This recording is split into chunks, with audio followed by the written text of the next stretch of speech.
আমি বেশ কিছুদিন পরেই আজকে আবার আপনাদের সামনে হাজির হয়েছি। মাঝখানে আমার হার্টের স্ট্যান্টিং ছিল, সেই জন্য কিছুদিন রেস্টে ছিলাম।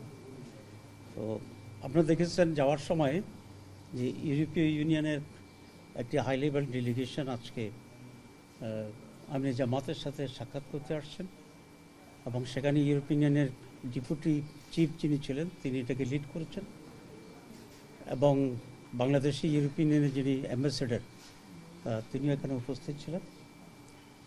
দীর্ঘ সময় ধরে আলোচনা হয়েছে।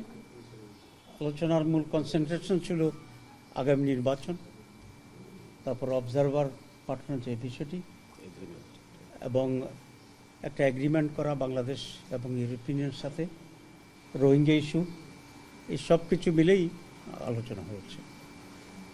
আমরা বলেছি যে বাংলাদেশে একটা ফেয়ার এবং ক্রেডিবল ইলেকশন অত্যন্ত জরুরি, কারণ বিগত ৫৫ বছরে বাংলাদেশের যে ক্রাইসিস তৈরি হয়েছিল এর অন্যতম প্রধান কারণ ছিল সুষ্ঠু এবং সঠিক নির্বাচনের অভাব। এবং আমরা এটা দৃঢ়ভাবে বিশ্বাস করি এই যে স্টেলমেটটা তৈরি হয়েছে বাংলাদেশের রাজনীতির অঙ্গনে, এটার জন্য আজকে অত্যন্ত প্রয়োজন হচ্ছে আগামী একটি সুষ্ঠু এবং অবাধ নির্বাচন। যদি আগামী নির্বাচনটি অবাধ এবং সুষ্ঠু না হয়, নিরপেক্ষ না হয়, তাহলে ক্রাইসিস কিন্তু শেষ হবে না, ক্রাইসিস আবার নতুন করে তৈরি হবে এবং এটা আরও গভীরতর হবে। আমরা এটা তাদেরকে স্পষ্ট বলেছি এবং আমরা আশঙ্কার কথা বলেছি।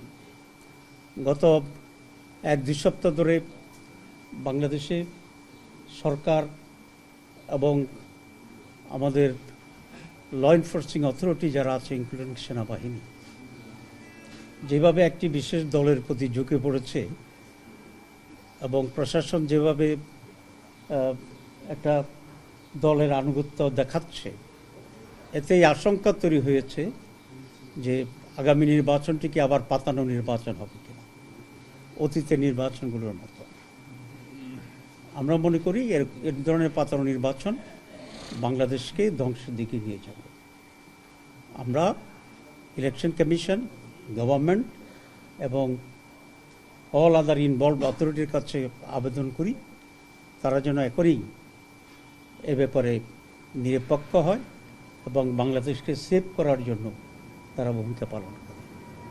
ইউরোপিয়ান বলেছে তারা হাইয়েস্ট নাম্বার অফ অবজারভার এখানে পাঠাবে, এবং বলা যায় এই নির্বাচনেই তারা বিদেশি পর্যবেক্ষক পাঠানোর জন্যে তারা এগ্রি করেছে এবং বাংলাদেশে করেছে, কারণ এর আগের নির্বাচনগুলো আসলে পার্টিসিপেটরি ছিল না। আমরা বলেছি আমরা এটাকে ওয়েলকাম করি। এরপর ওনারা কনসার্ন ফিল করেছেন যে রোহিঙ্গা ইস্যু কী হবে। আমরা বলেছি আমরা যদি ক্ষমতায় যাই তাহলে আমরা সম্মিলিতভাবে দেশ এবং অন্যান্য বিদেশি যে স্টেক হোল্ডার আছে সকলকে মিলেই এই রোহিঙ্গার রিপ্যাট্রিয়েশন, তাদের সিকিউরিটি এবং সেখানে একটা ডেমোক্রেটিক রাইট এস্টাবলিশ করার ক্ষেত্রে আমরা ভূমিকা পালন করব আন্তর্জাতিক উদ্যোগের মাধ্যমে, ইনশাআল্লাহ। তো তারাও এটা বলেছে, রোহিঙ্গাদের আপনারা জানেন যে হাইয়েস্ট ডোনার হচ্ছে ইউরোপীয় ইউনিয়ন। তারা বলেছে এক্ষেত্রে তারা অত্যন্ত অ্যাক্টিভলি এটার সলিউশনের জন্য তারা ভূমিকা পালন করবে, এবং তারা এটা আশা করেছে যে বাংলাদেশ আগামী নির্বাচনটি সুষ্ঠু হবে। এবং জামাত ইসলামীর পক্ষ থেকে আমরা তাদেরকে আশ্বস্ত করেছি নির্বাচন সুষ্ঠু এবং অবাধ হওয়ার জন্যে যা কিছু করার প্রয়োজন জামাত ইসলামী সেটা করবে এবং সহযোগিতা করবে।